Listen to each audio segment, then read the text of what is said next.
Hello and welcome to Stir Crazy Art Class with Gerald Savine, lesson number 36. We've been doing a mix of things today, but leading up to doing a painting. So to start off with, I've had a number of requests to become friends on Facebook. I'd rather that if you want to contact me, could you please contact me on my email address, which is here, and it'll also be good because you can, if you can photograph some of your paintings you've been doing since you've been coming to doing these classes. I'd like to be able to see what you've been doing. Okay, but I'm very happy to hear from you by email. Okay, but now then, shall we get on with the work for today? A bit of chat, I'm afraid, but it's all to do with composition and getting ready to do your painting. Now here, I'm afraid I'm showing off a little bit here, admittedly. This is a print to one of my paintings. I'm known for my Swiss railway paintings. I'm a member of the Guild of Railway Artists. But this is a very well-known shot that a lot of people who are into the railways over there are interested in. And this is from my own photographs, but I've done things to the original photograph.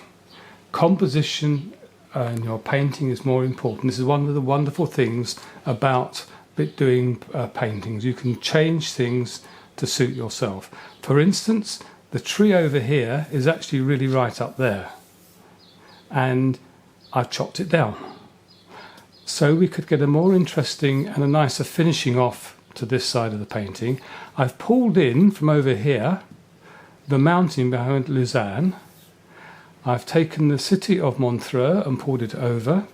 Now this castle, the Château de Chillon, is the most visited chateau in Switzerland, and in reality it is much smaller, but I wanted people to appreciate exactly where it is, so I actually made it bigger.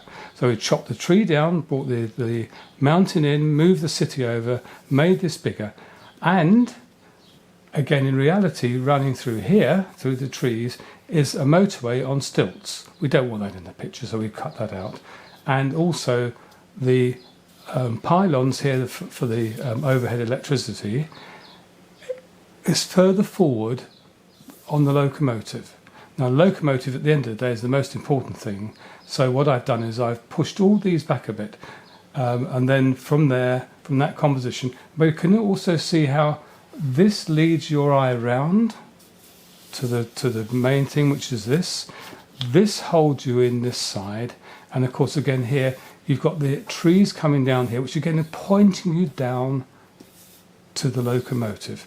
So the composition is all leading your eye in. So think about when you're laying out your paintings, how you're showing the thing you want people to really see. Okay, so that's just to give you, again, thinking of carefully what you do with composition. You do not have to, if you're working from photographs, it's a good idea to get things right, but you do not have to do a direct copy. You might as well just stick a photograph on the wall. So again, think about what you're doing with your pictures. Now then, as part of things today, we're going to be looking at drawing and painting trees, and that will be leading into our next painting. But to start off with, just to show you, these are real scribbles, I have to say. But you know, you can, those that got pencils, you can scribble around with your pencil to give the feeling for trees. I say this is unfortunately not a very good example. I couldn't find the one I was really looking for. Again here, how you can get the feeling of the different trees that are here. You see how those are compared to these ones. And also, if you've got a bit of colour, a bit of paint in your pot, and you're out and about, this is Goodrich Castle. A very quick, very quick sketch, and a bit of colour brought in. Again, can you see how the trees are working here? Just leading your eyes, being led in to the trees over here. And again, here's another example. This is the Botanical Gardens in Birmingham. We had a workshop there, and I did a very quick painting. But again, how you can pop the colour on and bring in slightly stronger colours, and then go back with your pencil, and you can get all this sort of feeling of the things going on there. So Um, Now what we're going to do is, I've taken some photographs of trees over the years. It's often people ask about painting trees. Again, dare I say, I mean, everybody has their own way of working. I'm trying to find a blank page so I can do some sketching. But see here, look at that tree there. This is obviously in the springtime, things just become coming together. This is at Chatsworth House. And again, look, this again here, these trees grouped around it, the different sorts of trees there are. I don't know if you can appreciate from the photograph how these bits of the conifer trees are growing here, and the Scots pine up here again. How they try and see if you can pick up how you do your strokes. I mean, for instance, here, I mean, I would be taking the pencil strokes up like that to give the feeling for the conifer trees.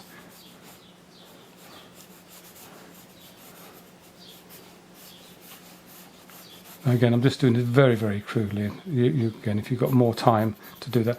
Now, the other thing I would also suggest you do, while the weather's so nice at the moment, get outside if you can, or look out your windows and see if you can see the trees growing near you. Again, where you've got the Scottish pine tree here, again, you'd have the line of the trunk going up. And then, so here I'm actually drawing, because they're so prominent, I'm drawing the trunk and the branches first. Again, I just do this, I won't overdo the things here, and then you can then put in the greenery that's coming on the tree, and gradually you'll be able to describe the sort of tree it is. Now again, I'm being very quick here.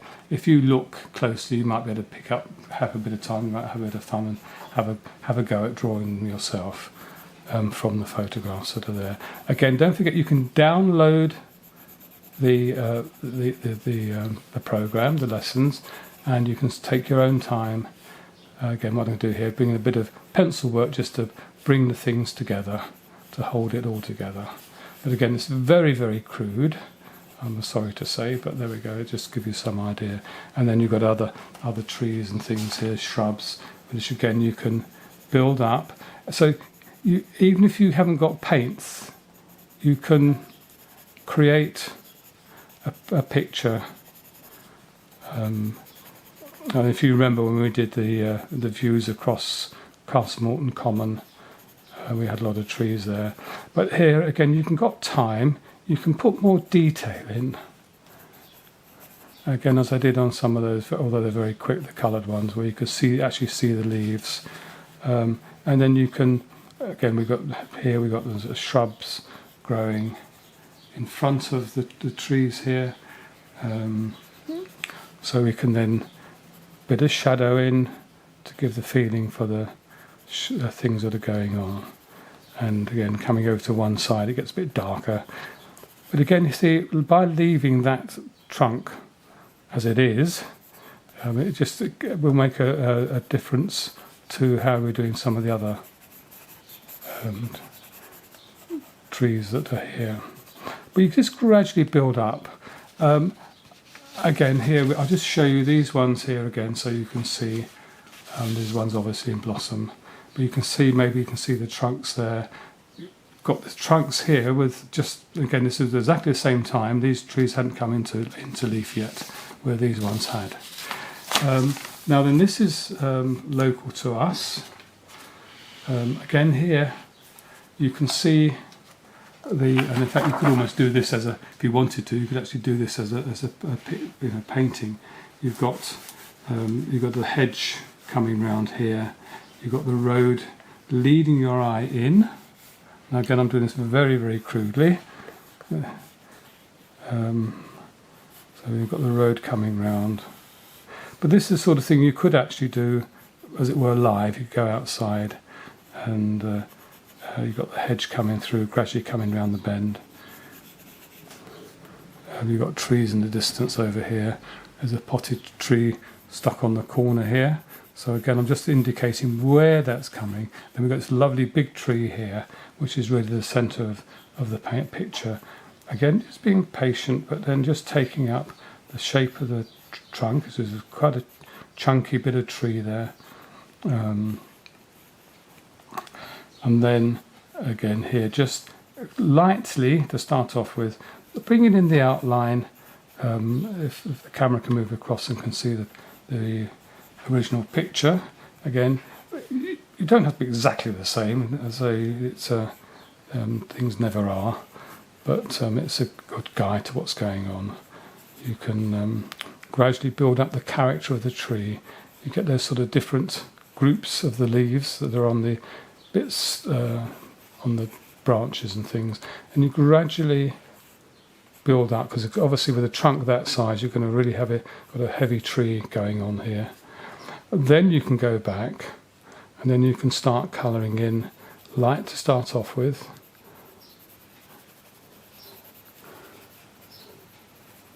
Maybe here I'm going to squidge my pencil around a bit rather than doing lines. But then you see the thing is you can then gradually make them darker, giving you the shadow that's being created by the different clumps of leaves that are on the trees. But just gradually build up, and you can just gradually work up the picture. You've got the verge of the side of the road here. Again, at this moment in time, watching the time over there, got about 3 minutes left. So what I want to try and do quickly now, just again to lead into the next session, showing here how more detailed it is, and as it goes away, less and less detail, and the colour changes as well. Here, look at these trees here. What I haven't brought with me, I'm afraid I left it at the studio, I haven't brought a what they call a fan brush. Again here, look how the tree is being used to bring in the composition, the bridge coming across it, highlighting the waterfall here. This is it's based on Water's Meet. Again, I cheated because the bridge wasn't there. The bridge is there, but that's somewhere else. So again, composition's important. Again, here, how much detail there is, gradually less and less detail up there, and finally just this one here. Again, this is looking through a redundant bridge, looking through towards the Malvern Hills, across the fields. Again, if you know this area, it's looking across the Longdon Marsh towards the Malverns, and a lovely farm track going around. But it's around there, and again, can you see the details that are in here? So hopefully it's given you an idea to get going, and we'll have to call it a time now. And next time we're going to actually be doing a painting including trees in it and some nice views across Scotland. Okay, so it's good